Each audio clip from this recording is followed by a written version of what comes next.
দেখো এই সেম উদ্দীপক এখন এখন বলা হচ্ছে এ বি সি পথে গৃহীত তাপ কত। তা ফিজিক্সের কাজ কি ফার্স্ট বলো।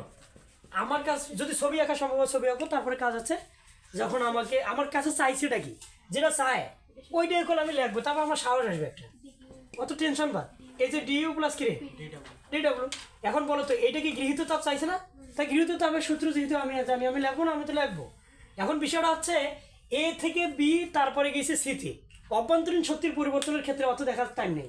এখানে যেটা দেখতে হবে ছিল কোথায় এতে, ওখানে অভ্যন্তরীণ শক্তি কোথায় 100 ছিল, গেছে কোথায় সিতে, ওইখানে অভ্যন্তরীণ শক্তি কোন দিক দিয়ে গেছে, সি ডি দিয়ে সিতে গেছে নাকি হচ্ছে যে বি দিয়ে সিতে গেছে, এগুলো তো আমাদের এখন দেখার বিষয় না, বুঝছো কি? এখন এই যে গৃহীত তাপ চাইছে আমার কাছে, এটা গৃহীত তাপ, তো আমি গৃহীত তাপের সূত্রটা বসাইছি, সূত্রই আমাকে কিন্তু বলতেছে এখন আমার কি করা দরকার। ছিল এতে অভ্যন্তরীণ শক্তি ছিল 100, গেছে সিতে, আর ভাই বি দিয়া যাক আর ডি দিয়া যাক, সিতে তো গেছে, শুরু এবং শেষের পার্থক্যটাই অভ্যন্তরীণ শক্তির পরিবর্তন। তাহলে এখানে 100 ছিল অভ্যন্তরীণ শক্তির পরিবর্তন, আর এখানে হচ্ছে 600, তাহলে এই মানটা কত? তাহলে ডিউ এর মানটা হচ্ছে 500, কারণ 600 থেকে 100 বাদ দেবো, এই যে অভ্যন্তরীণ শক্তির পরিবর্তন, তাহলে 500 পাইছি। এবার এইখানে আমাদের কাজটা যদি আমরা বের করি, তাহলে আমাদের ম্যাথটা সলভ। কাজটা যদি বের করি, দুই স্টেপে কাজটা ঘটছে কিভাবে, এ থেকে বিতে গেছে, তাই না? তাহলে কাজটা এ থেকে বিতে গেছে, প্লাস কাজটা হয়েছে কোথায়, বি থেকে সিতে যেতে। একটা হলো এ থেকে বিতে যেতে, আর একটা বি থেকে সিতে যেতে, তো সলভ। এখন আমরা এখানে লাগবো কি 500 লাগবো, আর এখানে কি আছে এ বি। এখন এ বির ক্ষেত্রে ডাব্লিউ ইকুয়াল কি লিখতে পারি আমরা কি জানি পিডি ভি। পিডি ভি যদি লিখি, তারপরে এখানে কি লিখতে পারি পি, তারপর কি লিখবো এ বির ক্ষেত্রে, এ বি পথে তো গেছে, তাহলে পিডি ভি। আর যদি বিসির ক্ষেত্রে লিখি, তখন আবার কি লিখতেছি PD V, P dash V dash, এই অবস্থায় রাখলাম আর কি। এখন বলো তো এইখানে আমরা কি লিখতে পারি বলো তো, বিসির ক্ষেত্রে এই যে এ বি না, এই এ বির ক্ষেত্রে পিডি ভি লিখছি, এই এ বির ক্ষেত্রে চাপটা কত, এ বির ক্ষেত্রে চাপটা ছিল দেখো 6 থেকে এখানে 2 না, তাহলে এ থেকে বি, এ মানে 2, চাপটা ছিল 2, আর বিতে চাপটা কত 6, তাহলে এটা কি 4 হবে। এই 4 × 10⁵ কিন্তু, মানে এখানে যে মানটা পাবো 10⁵ দ্বারা গুণ করবো, কোনো সমস্যা নেই, বুঝছো? আচ্ছা বাদ দাও। এখন বলো তো এ বির ক্ষেত্রে আয়তনের পরিবর্তনটা কত, এটা কিন্তু আয়তনের পরিবর্তন, এটা কিন্তু আয়তনের পরিবর্তন। এখন আয়তনের পরিবর্তন কত এতে, একটু দেখো, এতে আয়তনটা কত ছিল 2, তাহলে এখানে কত 2, এখানে আয়তনটা কত 2, এখানে কত 2, তাহলে এই এ তো আয়তন বাড়বে কোন দিক দিয়ে, যদি এই দিকে যায় বা এই দিকে যায়, তখন তো আয়তন বাড়া কমা হবে। এটা কি কোনো বাড়া কমা করছে?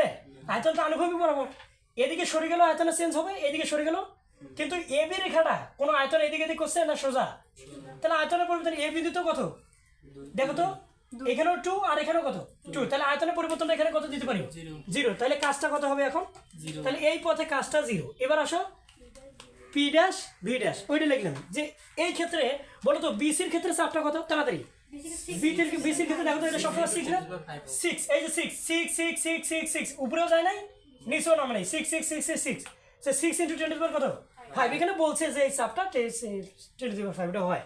তাহলে এই বিসির ক্ষেত্রে চাপটা তো পাইছি না, 6 × 10⁵ কত 5। আয়তনের পরিবর্তন কত কে বলতে পারবে তাড়াতাড়ি, আয়তনের পরিবর্তন কত, এখানে আছে 6, এখানে আছে 2, তাহলে এটা 4 না, তাহলে এখানে আমরা লিখতে পারি হচ্ছে 4। এখানে কিন্তু ঘনমিটার আছে, যদি লিটারে থাকে তাহলে ঘনমিটার করে নিবা, ঠিক আছে?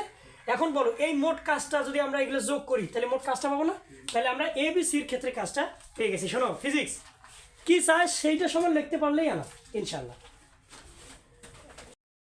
আচ্ছা, আমরা এবিসি পথে করলাম, এবার আমরা এডিসি পথে গৃহীত তাপটা বের করি। তো ফিজিক্সের ওই একই কথা, গ্রাজুয়ালি ক্লাসগুলো শুনতে থাকো, শুনতে শুনতে তোমার ফিজিক্সের প্রতি একটা প্রেম আসবে ইনশাআল্লাহ, আমি মনে করি। আর যখন কোনো কিছুর প্রতি একটা আগ্রহ জন্মে, সেটা যত কঠিনই হোক, ভালোবাসার জিনিস তার হয় না, হার্ড হয় না, দেখবে যে তুমি খুব ইজিলি জিনিসগুলো ধরতে পারছো, আশা করি ইনশাআল্লাহ। আর আগ্রহটাই গুরুত্বপূর্ণ। আচ্ছা, ফিজিক্স কীভাবে চিন্তা করতে হয়, উদ্দীপক পড়ি, উদ্দীপক পড়ার দরকারটা কি, এখানে কি বলছে তা গৃহীত তাপটা আগে লিখি। তাহলে গৃহীত তাপ ইকুয়াল, আমরা যেহেতু যে অভ্যন্তরীণ শক্তির জ্ঞান যাবে, তাহলে তাপ গতিবিদ্যার প্রথম সূত্রে যাবে ডিডব্লিউ লেখা যায়। এখন বলো তো ছিল এতে গেছে কোথায়, এডিসি, তাই দেখো তো গেছে কোথায় এডিসিতে গেছে। আমি তো অত দেখবো না, ছিল এতে অভ্যন্তরীণ শক্তি 100, গেছে সিতে অভ্যন্তরীণ শক্তি 600, তাহলে ওদের পার্থক্য এখন আসছে এই দিক দিয়ে যাক আর এই দিক দিয়ে যাক, এখানকার শক্তি আর এখানকার শক্তি পার্থক্যটা আমি নেবো, এটাই অভ্যন্তরীণ শক্তি পার্থক্য। কত আসলো, এখানে অভ্যন্তরীণ শক্তি 600 আর এখানে কত 100, তাহলে এখানে কত 500, আর এই মানটা নিয়ে এখন ওয়াজ করবো।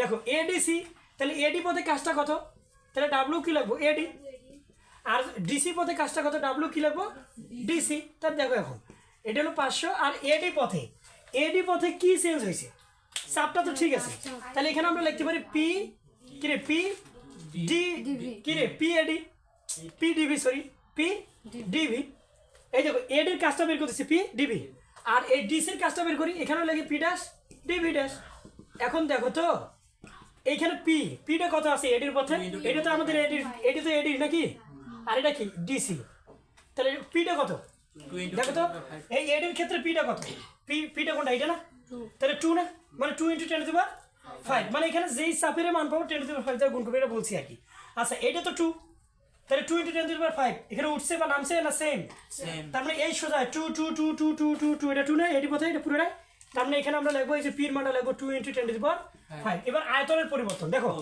এডির ক্ষেত্রে আয়তনটা কোন দিকে হিসাব করবো আয়তনটা এই যে আনুভূমিক দিকে এখানে এ তে কত ছিল 2 আর ডি তে কত 6 তাহলে এই যে এডির ক্ষেত্রে আয়তনটা কত হবে 6 থেকে 2 বাদ দিলে কত হয় 4 তাহলে এখানে আয়তনটা হলো 4 তাহলে প্লাস এবার এটার ক্ষেত্রে আসি বলো তো ডি এটা কি ডিসি না ডিসির ক্ষেত্রে এই যে ডিসি বলো তো ডির ক্ষেত্রে আয়তনটা কত 6 বলো এই যে ডির ক্ষেত্রে আয়তনটা কত 6 সির ক্ষেত্রে আয়তনটা কত 6 তাহলে আয়তনের পরিবর্তন হয়েছে না আয়তনের পরিবর্তন কি হয়েছে না তাহলে এই আয়তনের পরিবর্তন না হলে এটা কত 0 তাহলে এই কাজটা কত 0 তাহলে আমাদের এই যে ডিকোর মানটা আমরা পেয়ে গেছি ইনশাআল্লাহ